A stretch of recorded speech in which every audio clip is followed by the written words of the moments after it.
Jill! Barry? Thank God you're safe. You too, Jill. A noise I heard brought me down here, but I didn't expect to find a place like this. Have any idea as to what might be at the bottom? There's only one way to find out.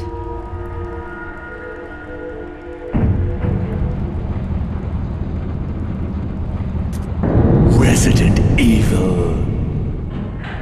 Everybody was pretty surprised a while back when Capcom came out and announced that the Resident Evil franchise would be released exclusively for the GameCube for the foreseeable future. But everyone was even more surprised when they realized that the first game to signify the deal would be a remake of the original Resident Evil. Now, Capcom has went on record saying that 70% of the game was going to be changed, and that they've switched around the items and the enemies. And now that I've played through the game, I have to agree. It's definitely been a while since I played the original, but I must say that while I played this game, I really didn't remember a lot of stuff from the first game. So it definitely feels like a new and refreshing experience, which is probably the first thing I should say before getting onto the nuts and bolts.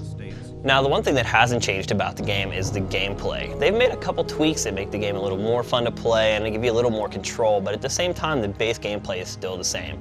You still control your character like a tank. Basically, if you push up, your character always walks forward. If you tap right or left, then they'll rotate around and then they'll spin in that direction.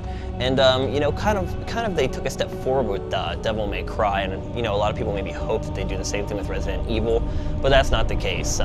But the good thing is that they did make sure that all the little improvements that they've made over the years to the control scheme have been included. For instance, the quick turnaround has been added. The ability to shoot while moving backwards has been added. So while it's not as free roaming as, say, Devil May Cry, at the same time the control scheme works pretty well for the way the game is laid out. As far as the additions are concerned, probably the biggest addition to the gameplay is the use of defense items. Now, you have two playable characters in the game. You have Jill and Chris. Now, for Jill, she has a taser that she can get and use it as a defense item. And what it is if you're getting overcome by zombies, you can tap the left shoulder button, and all of a sudden Jill will pull out her taser and she'll tase one of the zombies. And usually it'll take them down in one shot. And as far as Chris is concerned, his unique defense item is a hand grenade, and what he'll do is he'll take out the hand grenade, he'll stick it in the zombie's mouth, then you pull out your pistol and you shoot it, and it'll obviously blow up the zombie's head.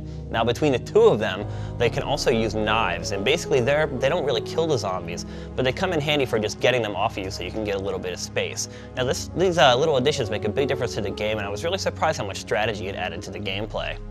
The rest of the gameplay has remained basically untouched. You're still going to collect a lot of items, and you have to run from one side of the mansion to the other to figure out where to use them.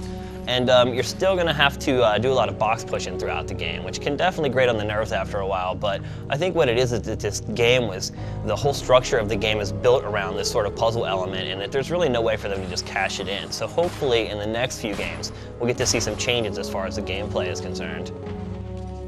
I don't know if you've looked at any screenshots or movies of this game already, but this game looks awesome. There's really no way to put it into words. It looks great in screenshots and on videos on the web, but until you see it with your own eyes, you really can't understand how great this game looks. Now, Capcom has went kind of backwards in that they've kind of reinstituted the graphic style that they use, where they have pre-rendered backgrounds with polygonal objects kind of used to accent it. And what it is like most of the backgrounds are pre-rendered, but then all the objects that you interact with are kind of polygonal. For instance, you'll have maybe a tree branch in the foreground that's made out of polygons, and maybe all the grass is made out of polygons. And really, this is done to a startling effect. I really don't know how they pulled it off, but somehow they did. Because it's really cool how the polygonal objects interact with the pre-rendered backgrounds. For instance, a zombie could chomp you, and the blood will splatter all over the pre-rendered wall behind you. I really don't understand how they did it, but I'm glad that they did because it looks awesome. And also the blood in this game you've never seen blood look this real. I mean, a lot of times in games, you know, you'll see blood, it'll look like some fake jelly and it'll hit and bounce. Well, the blood in Resident Evil looks so real. A zombie will bite you, it'll fall on the ground. Instead of splashing around and looking all fake, it hits the ground and starts soaking into the carpet and gradually spreads out. And you can even still see the pattern of the carpet through the blood. Other little details in the game, like for instance, the fact that every blade of grass is individually rendered and they all sway separately from each other. The fact that there's water running through almost every room in the game and it reflects your character when they run by. I still don't know how they pulled that one off either. Right now, I really can't think of another game that looks as good as this game on the GameCube. And granted, it's not all polygonal, but regardless of the end result, this game just looks flat out amazing. Now, as far as the sound is concerned, it's not it's definitely not as intense or technically proficient as the graphics. They basically just went for straight up Dolby surround, which means that they unify the two rear channels, but somehow they made the positional sound in this game work great. You can come into a room and just by the sound alone, you can tell where the zombie is in the room. Now my one complaint with the sound is that the zombies don't have enough different sounds. You hear the same 4 or 5 moans throughout the whole game. And after a while it starts to get old. I mean, where are the zombies that try to speak English? You know, where are the zombies that, you know, do something besides go, "Whoa." But at the same time, I mean, the audio sounds good, the samples sound great. It sounds like they've brought some of the samples back from the old game, so it sounds good. And as far as footsteps are concerned, I mean, there must be dozens and dozens of different sounds for footsteps. There's a sound for stepping in blood. There's a sound for stepping in blood with guts. There's a sound for stepping on bloody grass. I mean, it's amazing. I mean, you can run past the polygonal grass and you can hear it brushing against your character's pants. And it's this little attention to detail that really sets the game off. Overall, I'd have to say that Resident Evil for the GameCube is awesome. A lot of people who may not have liked the Resident Evil gameplay from before, their opinions aren't going to be changed here, and they probably would do well just to maybe rent the game.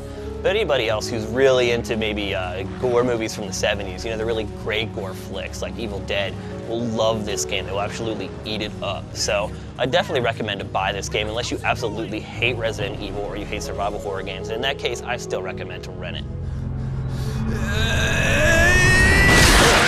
Chris, this way.